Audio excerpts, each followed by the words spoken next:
What's up, guys? Your driver Mike here, back with another live stream. Happy Wednesday. Hopefully you're having a good Wednesday, having a good middle hump day to your week here. Few things to talk about today as we let some people join here.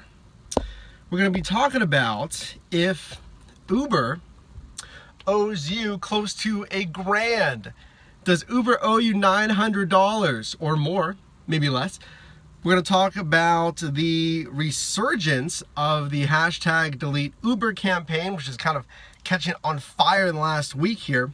We're going to talk about, is this Lyft's chance? All right, is Lyft's popularity gaining steam with the hashtag Delete Uber campaign, plus a few features that they're introducing? Is this their chance to take the #1 spot? And finally, we're going to talk about the upfront pricing policy for Uber, and then relate that again back to Lyft and see if Lyft can capitalize on all the controversy that's going on with Uber right now. So if you are watching this on the rebroadcast on YouTube, I want to say hello to everyone on YouTube, everyone that's going to be jumping on this live stream on Twitter. This channel is dedicated to the rideshare space. I am a part-time Uber and Lyft driver here in the Pittsburgh, PA market with over 2,000 rides. And our channel, my channel here, is dedicated to helping drivers maximize their profits and their earnings. So if you're a driver, if you're a passenger, if you're interested in the rideshare space, consider subscribing. So let's get right into it here. Does Uber owe you $900? So what does this have to do with? Well, reported by the Wall Street Journal, for the past 2.5 years, Uber has kind of been messing up their taxes just a bit. So when calculating fares, now this is just for now, just for the New York City market, but it could extend nationwide depending on what's uncovered here. But for the last 2.5 years, Uber miscalculated their fares and their payments to drivers, causing them to underpay drivers. Now, a spokesperson with Uber said that this could be upwards of tens of millions of dollars. Tens of millions that are owed to drivers. All right, now just here in PA, I'm here in Pittsburgh, we have 20,000 drivers. That's what's been reported, 20,000. Now think of New York City. All right, I don't even know how many times 10, we'll say, who knows? But Uber owes possibly tens of millions to these drivers, and that's where this $900 is coming from. Uber said, this is Uber that said this, that on average, they're probably going to pay out, well, they already have been paying out, $900 to drivers. Now, you have to have completed a ride, let's see, in the last 90 days. And if you completed a ride in the last 90 days, you should be getting your money this week, actually. This was reported earlier this week. I think Monday. So if you're in New York City, check your email. If you're watching this, right, I should shake the camera. If you're watching this and you're a New York City driver that's given a ride in the last 90 days, check your email, because there's money that's maybe sitting in there, probably sitting in there. If you are a New York City driver and you've completed a ride longer than 90 days, you will get an email and you have to complete a form stating that I think you're a driver, etc., verifying something or another. But 900 is on average, all right? Some drivers have already reported getting $1,800. Some is less. I've seen reports of $300, but that's your money, all right? That's Uber's fault, and that's your money that's sitting on the table. So if you are watching this, this is an urgent request to any New York City drivers. Check your email. There may be money in there. All right, so let's talk about this. Why did Uber miscalculate this pay? All right, well, it has to do with taxes and fees. From what I've read, Uber, they were supposed to either disregard the taxes and the fees, something like that. I'll try to find an article and link it below if you're watching this on YouTube, but they misrepresented those taxes when calculating the payment. They were including it incorrectly. So again, reported by the Wall Street Journal this week, you could be owed $900 or more if you're in the New York City market. Check your email. Okay, we're good. The resurgence of the hashtag Delete Uber campaign, and this is also a good time to talk about upfront pricing, all right? Why is there a resurgence of the hashtag Delete Uber campaign? Well, as we know, really in part it's because of the verbiage that Uber has continually pressed, more so when they first started, all right? But it's their verbiage, it's their marketing, and it's mainly now because of upfront pricing. Now, what is upfront pricing?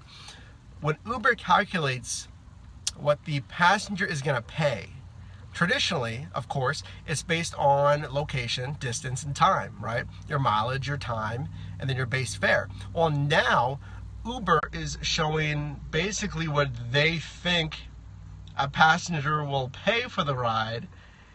And as reported by Business Insider, and this is new to me, but as reported by Business Insider, they'll also include pricing based on destination. Now, they reported that if you are requesting a ride from an expensive affluent area to another expensive affluent area, let's say like, I don't know, restaurant, 5-star hotel, Uber may charge more based on the pickup and drop off destination. That is huge, and that's something that I have not heard really anyone talk about, is that not only is Uber saying, okay, well, we think you'll pay, $15. It's typically a $9 fare, but we think you'll pay $15, but they're also considering the pickup and drop off destinations. That's new to me. That's upfront pricing. Now the discrepancy comes, that's what the passenger pays. The discrepancy comes with the driver, all right? So Uber will say, hey, it's a $15 fare to the passenger. The driver is still paid based on time and distance. So the driver can get $9 or $10. The passenger is charged $15. Now what happens to that extra $5 or $6? Uber keeps it. And in part, and this is also reported in that Business Insider article, in part this is because of profitability. Okay, Uber is running thin margins-wise between profit here, so they need to make some extra profit to help with the free ride credit, the driver sign-on bonuses. They need to get some profit from that because that's where they're losing their money. And this could be a strategy to get them more profit. Now, obviously, let's revisit that. If the passenger is getting charged $15 and the driver's getting shortchanged, that's not going to make us happy. If I could make $5, $8 extra on a ride, or if it's surging, let's say the discrepancy is even higher. If I'm missing out on $10 on a ride, I want that $10. I don't want Uber to pocket that $10. If they could raise the rates, they're not going to lower commission. I don't see them lowering the actual commission, but if they raise the rate to at least give us a larger piece of that pie, which I don't think they're going to do. And I've said before, maybe in 2018, maybe January of 2018, we'll see a rate increase across the board, because again, that will help them get into profitability. But for now, there's that pricing discrepancy, and we don't get that. Uber gets it. I get it. It's your business. It's not our business. Uber, that's your company. You need to make profit, all right?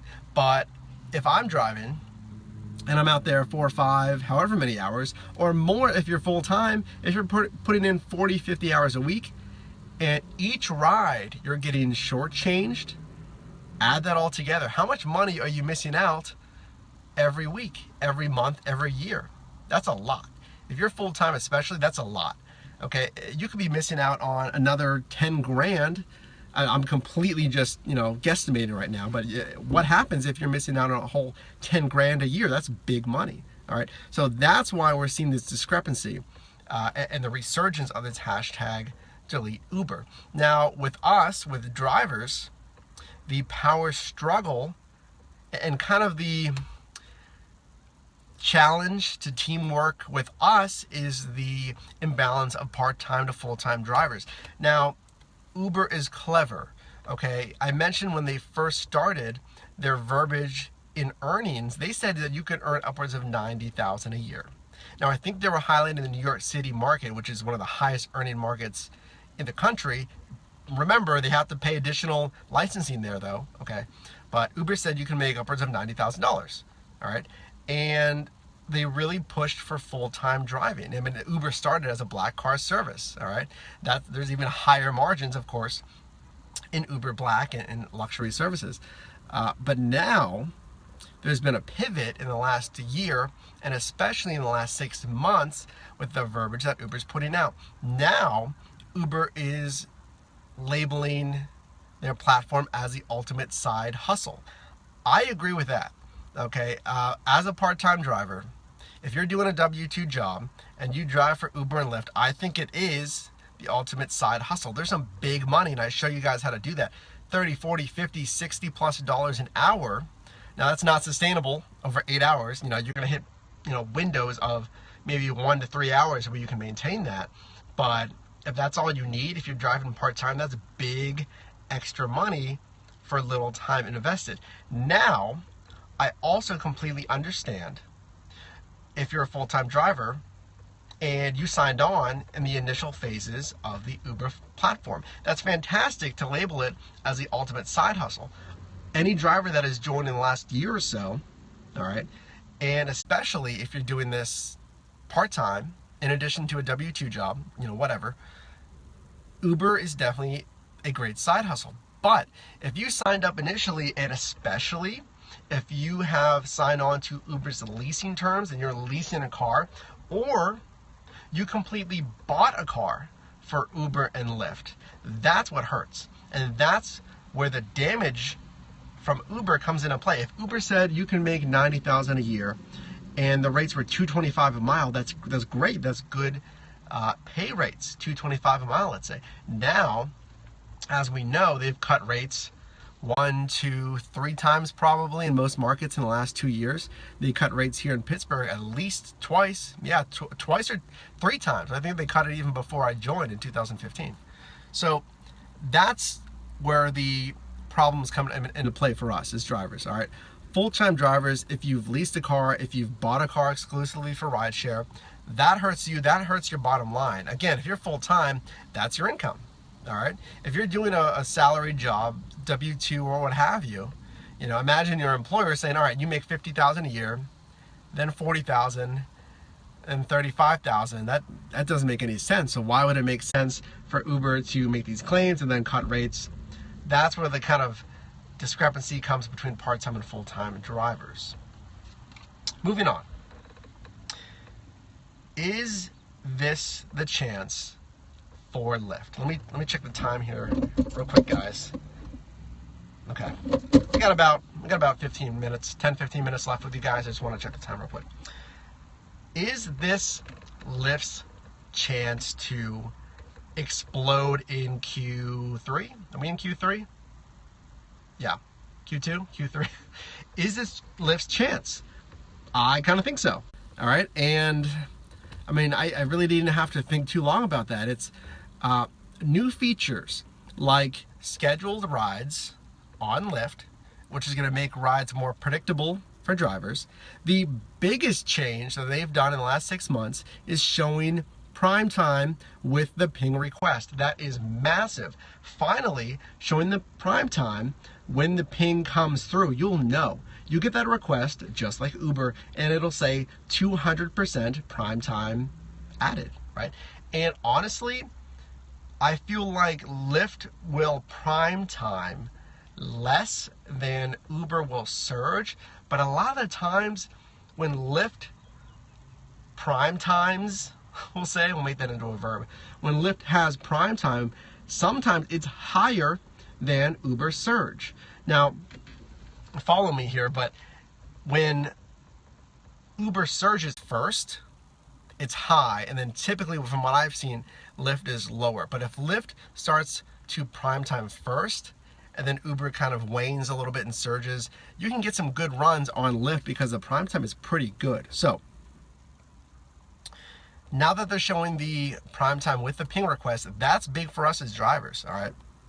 Scheduled rides. And you saw a video I just uploaded that I thought we had scheduled rides here in Pittsburgh, but probably a glitch. Check that video out if you haven't seen it already. I just uploaded it. Glitches. I mean, we'll give them a pass. You guys are tech companies. I get it, I suppose. And what haven't we talked about with Lyft yet? The massive investment by Google. All right, we know the lawsuit mess between Google's Waymo and Uber over alleged stolen technology for their autonomous driving system. And Google said, hey, not only do we have this lawsuit, but we're going to dump hundreds of millions into your competitor Lyft to develop autonomous technology, which is huge. All right, Lyft has received hundreds of millions before from GM, I believe. Actually, just last year, they received about 400 million. And now they're getting this boost from Google, which should boost Lyft's valuation. And Uber is in who knows how many lawsuits. This could be Lyft's chance, and probably is Lyft's chance to take maybe 30% of the market share. I mean, now they probably have, I don't know, 20%. But with Uber's struggles and Lyft's new features and their investment boost from Google, I could see them raising that market cap to 30%, maybe 40%. 40 would be fantastic for them. So we'll see. Moving on. So the last thing, really one of the last things I need to talk about here with you is, speaking of these investments from Google, what's the future of autonomous driving and autonomous tech? I want to talk to you guys, and here's where I want to spark a debate below. If you're watching this on YouTube, leave a comment below. This is always fun to talk about. But let's talk about the development of Uber's tech versus where Lyft is going to go here. You know, five years down the road. It doesn't even have to be that long. But Uber has already been on the road in California, partially in Arizona, and here in Pittsburgh. All right. Well, now that Lyft has this boost from Google, how soon are we going to see them on the road? Now, more wide scale than that is, I want to ask you guys if you would even take an autonomous Uber or an autonomous Lyft. Now, go deep in my videos back a few weeks. My girlfriend and I took an autonomous Uber, a Volvo XC90 here in Pittsburgh. We got to take an actual autonomous Uber ride. Now, you have to opt in. Here, we had to give consent via email to pilot that. They were actually releasing it to drivers first. And I said, okay, yeah, I'll consent to take one. And check that video out if you want to see what it's like to actually take an autonomous Uber. But would you get in an autonomous Uber or autonomous Lyft? All right, let me think about that for a second. I need to take a drink here.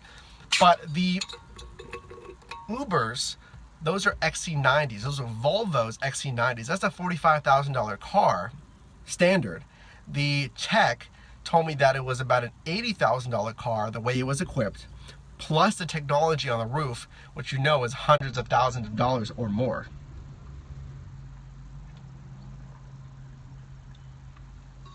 The Hydro Flask, guys.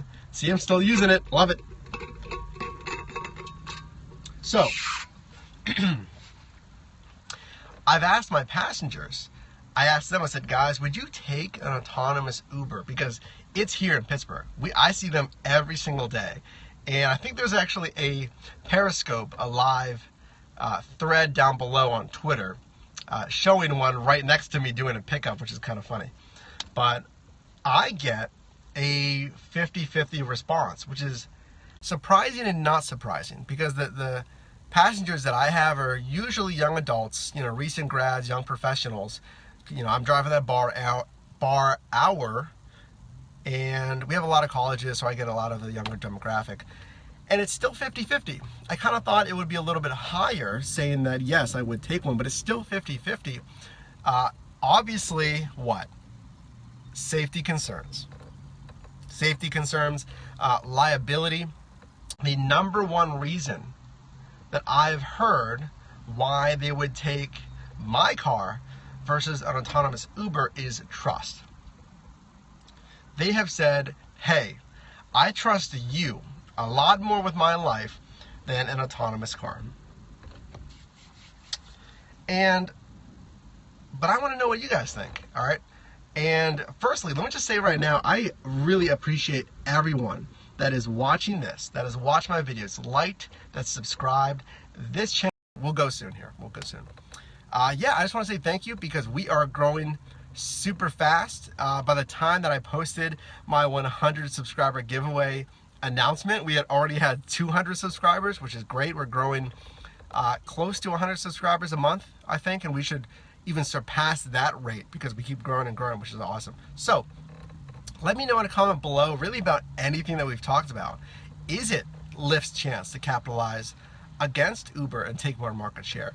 Would you get an autonomous Uber or autonomous Lyft? Which do you think would be better? Upfront pricing. How is it affecting you? Have you compared pricing with passengers and how much is the discrepancy? All right, how much are you being shortchanged? Let me know in a comment below. But that's about it, guys. I do appreciate, as always, I love doing the live streams, and I'm actually going to be setting up a live stream on the MacBook, which allows you to do some more chat features. I'm trying to get it set up with OBS, which is a software program, to make it a little bit nicer for you guys, experience-wise. So look for that coming up. Just got to set it up. But that is about all I have, guys. Again, your driver Mike here. I do appreciate you watching. And consider subscribing to the channel if you haven't already. We have good videos helping to maximize your profits and your ratings if you are a rideshare driver or if you just want to be educated in the rideshare space. So that concludes this live stream, and I will see you guys in the next one. See ya.